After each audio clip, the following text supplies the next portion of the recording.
Bom dia a todos, meu nome é Magno Federici Gomes, tá? Estamos fazendo uma web aula e o tema da web aula de hoje são dois elementos importantes. Primeiro, as notificações e interpelações judiciais com contraditório, então é somente esse procedimento adicional, e depois nós vamos apresentar as questões processuais inerentes às ações possessórias.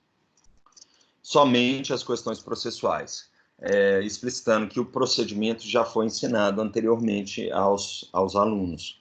Essa matéria, ela integra o conteúdo programático de Direito Processual Civil 2 da Escola Superior Dom Helder Câmara, tá? E hoje é dia 7/4/2020.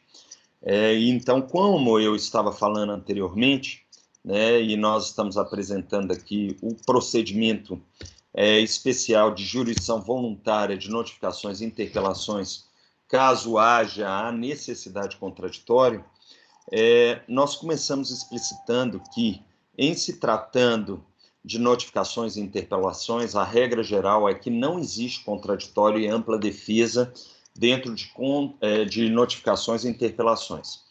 Caso o notificado ou interpelado tenha o interesse de se manifestar também inequivocamente, ele tem que fazer uma contranotificação ou uma contrainterpelação.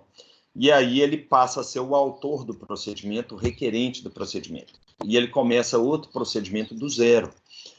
No entanto, existem dois casos em que o juiz, antes de deferir a notificação e interpelação, ele deve ouvir o interessado. E o interessado é o notificado ou interpelado. A primeira hipótese é que, caso o notificante tenha desejo de obter meio ilícito, e essa finalidade ilícita, senhores, seria uma suspeita do próprio juiz quando ele analisa a petição inicial de notificação ou de interpelação. Então, se ele quer dar ciência de algo inequívoca à sociedade em geral e também a uma determinada pessoa, mas esse objeto, no final de tudo, conseguir uma finalidade ilícita, necessariamente, antes do juiz deferir a notificação e a interpelação, ele vai intimar, alguns vão entender que é uma citação, tá claro? Para intimar o notificado ou interpelado para ele se manifestar sobre o objeto jurídico da notificação. E o segundo caso diz respeito à inserção de uma notificação perante uma serventia extrajudicial. Quando nós falamos de serventia extrajudicial, nós estamos falando, senhores, da inserção de uma averbação num registro público. E eu posso dar o exemplo para vocês que certa vez, tá, eu tinha ajuizado uma ação de uso capião para um cliente e ao final do processo, que tinha demorado vai lá 5, 6, 7 anos, hoje em dia a nossa média de tempo de uma ação de uso capião está ao redor de 10 anos, né, mas depois de 6, 7, 10 anos, nós tivemos a procedência do pedido da ação de uso capião. E o cliente ganhou a ação de uso capião. E na hora que ele foi registrar o mandado de registro da uso capião perante o cartório de registro de imóveis, o cartório se recusou a fazer o registro da sentença declaratória de uso capião. E o fundamento do cartório em se recusar a efetuar o registro foi a existência de uma notificação prévia que tinha sido feita por uma imobiliária ao próprio cartório, falando que não era para proceder a registros com relação à matrícula daquele imóvel, tá? E não era só de um imóvel, era a matrícula de qualquer imóvel dentro de um bairro, né? Então, ele tinha lançado no assento do registro da área maior, da matrícula da área maior, uma notificação dando ciência ao cartório para não efetuar registros e averbações vinculadas àquela matrícula. E aí o cartório se recusou a fazer o registro da sentença de uso capião. Qual foi a consequência? Nós tivemos que ajuizar uma nova ação em face daquela imobiliária e em face do cartório, tá claro, gente? Com o objetivo de conseguir efetuar o registro da ação de uso capião. Então, quando, Ana, você me pergunta quando seria o caso desse 728, inciso 2, se tiver requerida a averbação da notificação ou da interpelação em alguma serventia de registro público. Tá? Então, como essa notificação vai produzir eficácia erga omnes, tá? Em face de terceiros, o juiz vai determinar uma intimação prévia ao notificado ou ao interpelado, e em alguns casos ao próprio cartório, né? Porque nós estamos querendo que a averbação da notificação no cartório, para que o cartório e os demais interessados se manifestem previamente sobre aquela notificação, para ver se de fato ela é ou não é importante para a segurança jurídica da sociedade. Então, para todos os efeitos, são as hipóteses de cabimento de contraditório e perante os procedimentos de notificação e interpelações. Então, quando a gente puxa o procedimento, eu vou pegar todo o procedimento lá e vou colocar aqui como procedimento de segunda fase, né? Não de segunda fase, mas de outra especificidade. E quando nós falamos aqui, tá? Prestem muita atenção. Agora eu estou falando com contraditório e ampla defesa pela possibilidade de objeto ilícito da medida ou pelo lançamento de averbação sem serventia extrajudicial. O notificante apresenta a petição inicial com os documentos comprobatórios do interesse. Os autos vão conclusos ao juiz para providências preliminares. Ele pode determinar, tá? Muitíssima atenção. Ele pode mandar emendar a inicial ou ele pode indeferir a inicial se não houver o interesse processual ou a legitimidade, ou se houver o descumprimento da emenda. Se ele verificar essas hipóteses, senhores, essas hipóteses de que vai haver uma averbação em registro público ou objeto ilícito da demanda, o juiz, verificando as hipóteses do artigo 728 do CPC, ele determina a intimação. Alguns vão falar de citação, mas a citação, obviamente, a meu entender, seria em procedimentos de jurisdição contenciosa. E por que eu falo isso para vocês? Porque aqui, na parte geral dos procedimentos de jurisdição voluntária, fala-se claramente, né, que serão citados todos os interessados, bem como intimado no Ministério Público.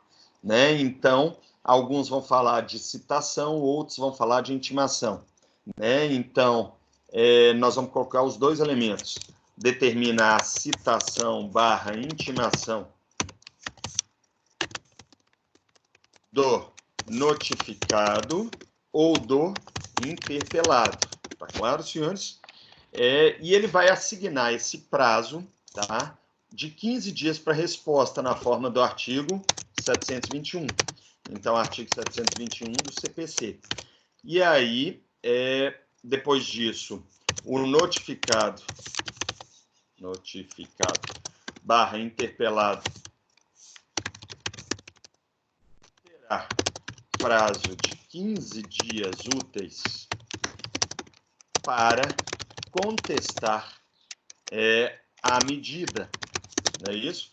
Apresentando e fundamentando o quê? O fundamento da defesa tem que ser, minha gente, o objeto ilícito da medida, da notificação ou da interpelação. Tá claro, senhores? Ou a desnecessidade de inclusão de averbação em registro público. Tá claro, senhores?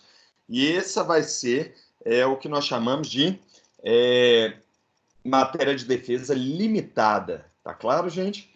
Então, essa é a primeira possibilidade. E aí, a gente chega e apresenta as seguintes. Posso seguir, gente?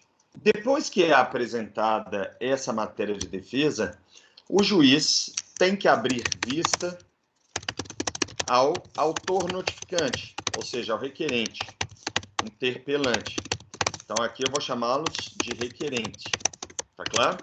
Para réplica, tá? Utilizando uma aplicação subsidiária, os artigos 350 e 352, 351 dos 352 do CPC.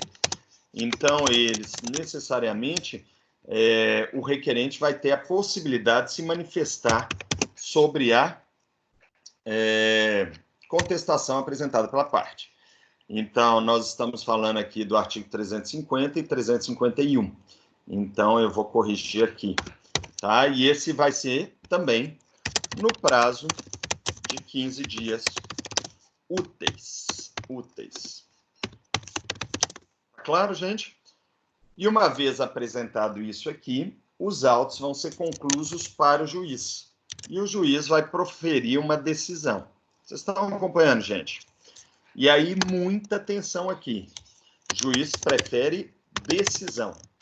Decisão a ser proferida pelo juiz.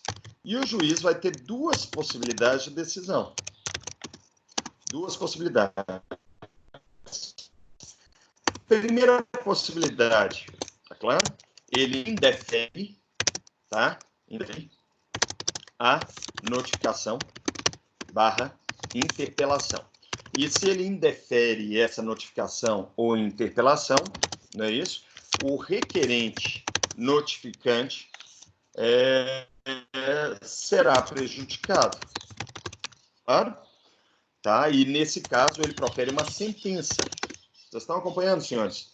E essa sentença eu considero-a como uma sentença do artigo 485 do CPC, sem resolução de mérito, aplicando o inciso 6, né, por ausência de interesse processual, né, e ou, em alguns casos, o inciso 4, por ausência de pressuposto processual. Então, seria carência de ação na primeira hipótese ou ausência de pressuposto processual na segunda, do CPC, né?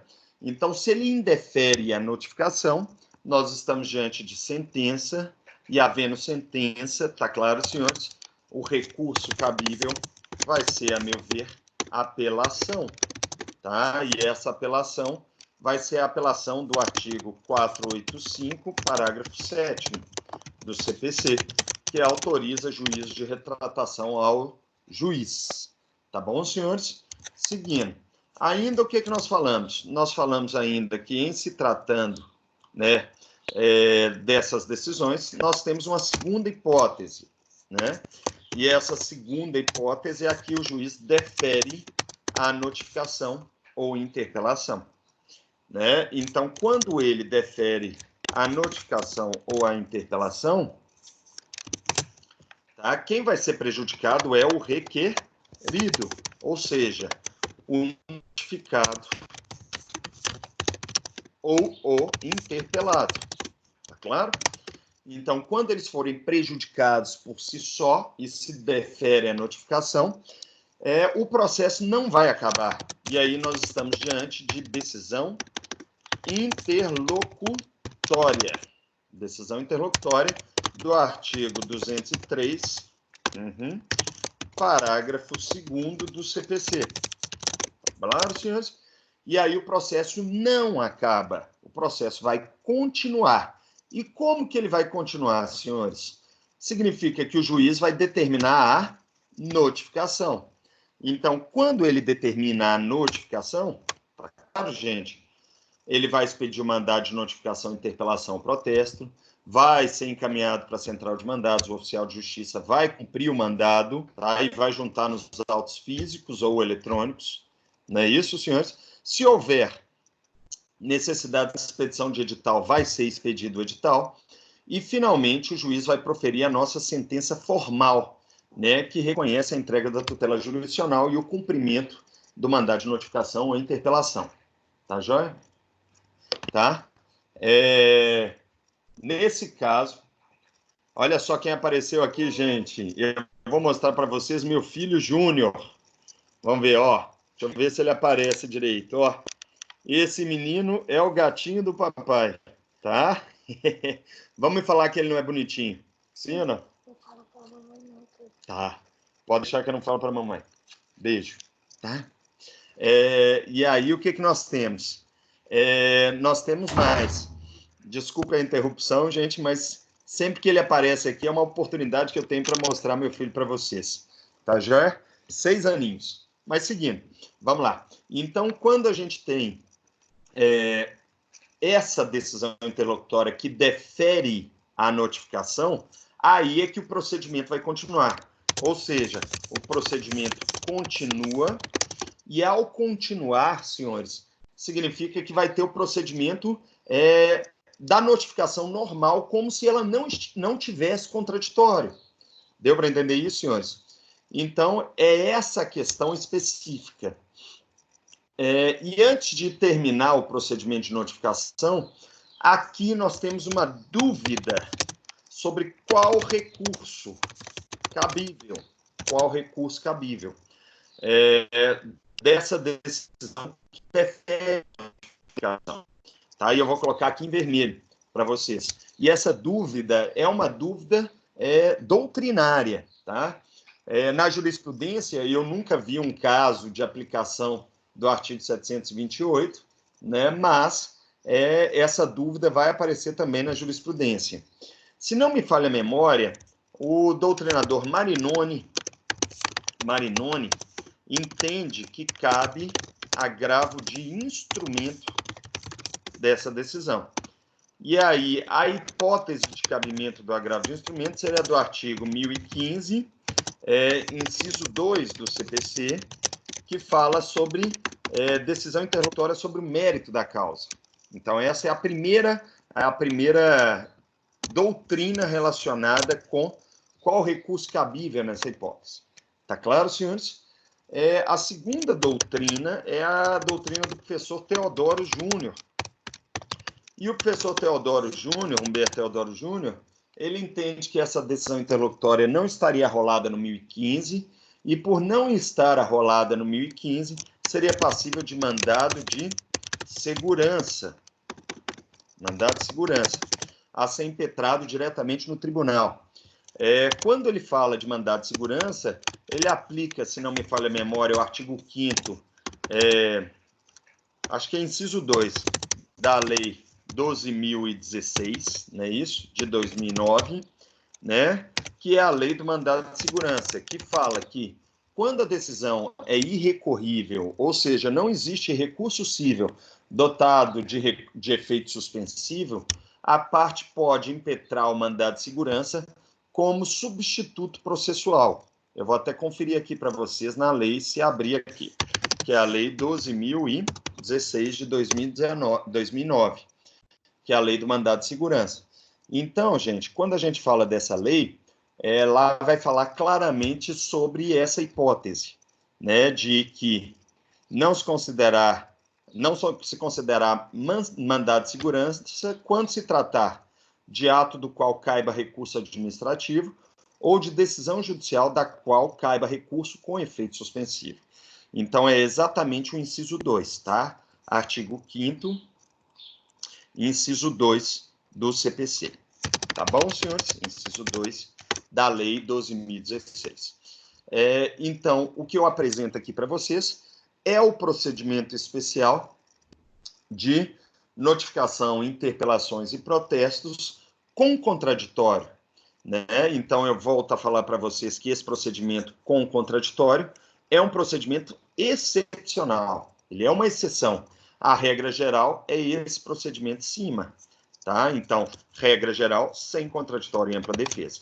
E, neste momento, eu encerro os procedimentos de notificação, interpelação e protestos, tá? Com contraditório e com ampla defesa. Tá claro, senhores? Então, eu vou encerrar, neste momento, a primeira parte da gravação da aula e depois eu vou entrar na segunda parte, que vão ser o quê? As questões processuais de ações possessórias. Antes de entrar nessas questões possessórias, de ações possessórias, eu gostaria de ressaltar para vocês a importância das notificações, especialmente em matéria de ações possessórias. É muito comum que haja comodatos de imóveis. E havendo um comodato de imóvel por prazo indeterminado, tá? É comum que a forma de extinção desse comodato se dê por meio de notificação judicial ou extrajudicial. E é por isso que eu ensino notificação e interpelação antes de ações possessórias. Inclusive, no meu exame de ordem, há milhares de anos atrás, caiu exatamente essa questão como petição prático-profissional, que era uma notificação prévia. Você tinha que... O enunciado falava da notificação para extinção de comodato, e depois da notificação feita e extinto o comodato, aí a parte teria que ajuizar a reintegração de posse. Tá claro, senhores? Então, por isso a importância. Nesse momento, eu encerro essa gravação, tá claro, senhores? E vou abrir para vocês para perguntas sobre notificações e interpelações. E depois nós vamos para o próximo tópico, que são as ações possessórias. Muito obrigado a todos, se cuidem e até mais.